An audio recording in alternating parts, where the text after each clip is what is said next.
एक बार ओशो ने कहा, मुझे एक प्राचीन तिब्बती कथा याद आती है। 2 आश्रम थे। एक आश्रम तिब्बत की राजधानी लहासा में था और इसकी एक शाखा दूर कहीं पहाड़ों के भीतर थी। वह लामा जो इस आश्रम का प्रधान था बूढ़ा भी हो रहा था और वह चाहता था कि प्रमुख आश्रम में से उसका उत्तराधिकारी बनने के लिए किसी को वहां भेजा जाए। उसने एक संदेश भेजा। वह लामा वहां गया।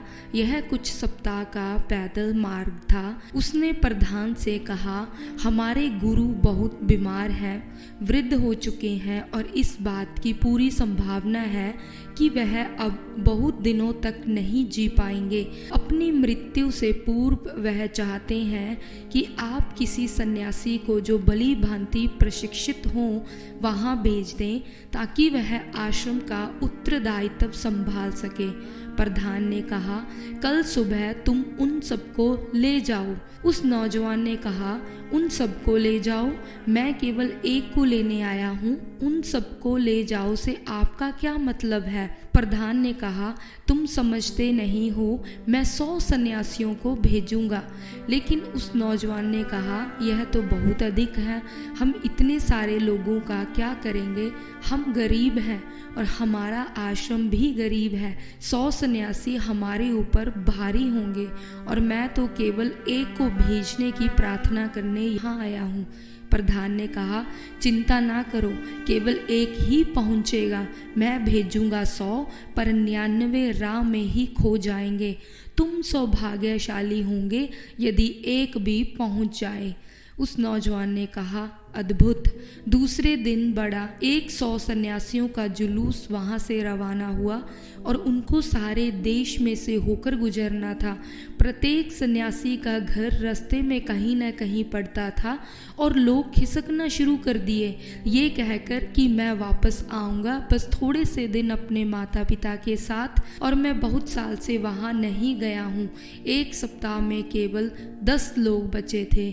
उस नौजवान ने कहा, वह बूढ़ा प्रधान शायद ठीक ही था। देखें इन 10 लोगों का क्या होता है। जैसे ही वे एक नगर में उन्होंने प्रवेश किया, कुछ सन्यासी आए और बोले कि उनके प्रधान की मृत्यु हो गई है, इसलिए आपकी बड़ी कृपा होगी। आप 10 हैं, अगर एक लामा आप हमें दे सकें जो प्रधान बन सके, और जो भी आप चाहें हम सब कुछ करने को तैयार हैं। अब हर कोई प्रधान बनने का इच्छुक था। अंततः उन्होंने एक व्यक्ति को तय किया और उसे वहीं छोड़ दिया। एक दूसरे नगर में राजा के कुछ आदमी आए और बोले, रुको, हमें 3 सन्यासी चाहिए क्योंकि राजा की बेटी की शादी है और हमें 3 पुरोहितों की आवश्यकता है।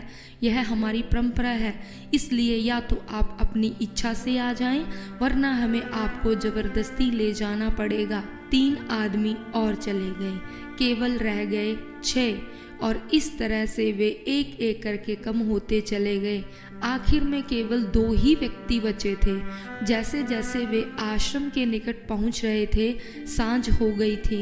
एक जवान स्त्री राह पर उन्हें मिली। उसने कहा, आप लोग इतने करुणावान हैं। मैं यहाँ पहाड़ों पर रहती हूँ, मेरा घर यहीं पर है। मेरे पिता एक शिकारी हैं, मेरी माँ की मृत्यु हो चुकी है और मेरे पिता बाहर गए हुए हैं। उन्होंने आज लौटने का वायदा किया था पर वे अभी तक लौटे नहीं हैं और रात में अकेली रहने से मैं बहुत डरती हूँ। बस एक सन्यासी केवल 1 रात के लिए अगर यहाँ पर रुक जाए तो। वे दोनों ठहरना चाहते थे। स्त्री इतनी सुंदर थी कि उसमें आपस में बड़ा संघर्ष था। वह नौजवान जो संदेशवाहक बनकर आया था उन 100 व्यक्तियों को गायब होते जाते हुए देख चुका था और अब अंत में उन्होंने उस स्त्री से ही कहा, तुम हम में से एक को चुन लो, नहीं तो व्यर्थ में झगड़ा होगा और हम बौद्ध भिक्षुओं से लड़ने की आशा तो की नहीं जाती। उसने कम आयु वाले सन्यासी को, जो कि सुंदर भी अधिक था, चुन लिया और उसे लेकर घर के भीतर चली गई। दूसरे सन्यासी ने उस नौजवान से कहा, अब चलो भी, वह आदमी अब वापस नहीं आएगा, उसे भूल ही जाओ। नौजवान ने कहा, परंतु अब तुम मजबूत बन के रहना। आश्रम बहुत समीप है। और आश्रम से ठीक पहले अंतिम गांव में एक नास्तिक ने उस सन्यासी को चुनौती दे दी, कोई आत्मा नहीं है, कोई ईश्वर नहीं है, यह सब कल्पना है, यह केवल लोगों का शोषण करने के लिए है। मैं तुम्हें सार्वजनिक वाद विवाद के लिए चुनौती देता हूँ। नौजवान ने कहा, इस सार्वजनिक वाद विवाद के चक्कर में मत फंसो, क्योंकि मैं नहीं जानता कि यह कब तक चलेगा और मेरा प्रधान प्रतीक्षा कर रहा होगा, शायद वह अब तक मर भी गया होगा। सन्यासी ने कहा, यह पराजय होगी, बौद्ध धर्म की पराजय। जब तक मैं इस व्यक्ति को हरा ना दूं, मैं इस जगह से हिल नहीं सकता। सार्वजनिक वाद विवाद तो अब होगा ही, अतः सारे गांव को खबर कर दो। नौजवान ने कहा, अब बहुत हो गया, क्योंकि तुम्हारे गुरु ने कहा था कि कम से कम एक तो पहुंचेगा ही, पर ऐसा लगता है कि अकेला मैं ही वापस पहुंचूंगा। उसने कहा, तुम यहाँ से भाग जाओ, मैं एक तार्किक हूँ और इस तरह की चुनौती बर्दाश्त नहीं कर सकता।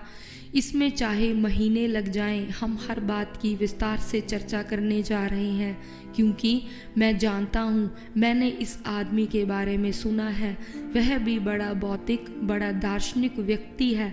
तुम जाओ और यदि वाद विवाद में मैं जीत गया तो मैं आऊँगा, यदि मैं हार गया तब मुझे उसका शिष्य हो जाना पड़ेगा, फिर मेरी प्रतीक्षा ना करना।